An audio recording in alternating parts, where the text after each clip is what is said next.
La xarxa per l'ocupació de l'Urgell es va crear l'any 2015 per fomentar la formació i la inserció laboral al territori, a partir d'un treball en xarxa entre diferents entitats i administracions que treballen en aquest àmbit. Com? Coordinant-nos, compartint informació i optimitzant els recursos formatius i laborals, oferint eines i acompanyament a les persones demandants de feina en funció del seu perfil i objectius professionals, donant una resposta eficient a les empreses que busquen perfils professionals i impulsant accions concretes com el butlletí d'ofertes de feina de la xarxa, on es poden trobar la majoria d'ofertes de feina de la comarca de l'Urgell i Rodalies, una feina important de recopilació i de coordinació entre les borses de treball de les entitats membres, les ofertes públiques d'ocupació, ETTs i portals de recerca de feina.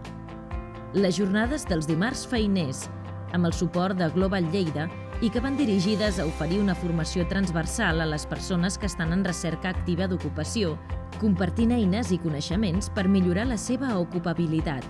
I aquest 2021 impulsem les webinars L'Urgell s'ocupa per apropar les empreses del territori a les persones en recerca de feina.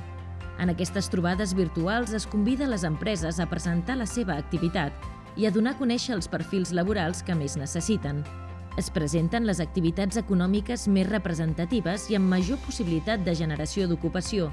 com són el sector agrícola i ramader, el sector industrial vinculat a la metal·lúrgica, el sector agroalimentari i el sector de serveis a les persones. Des de la xarxa per l'ocupació de l'Urgell, continuarem treballant juntes i de manera compartida per fer front a la situació d'atur al territori, buscant oportunitats pels col·lectius en major situació de risc i fent sinergies amb les empreses.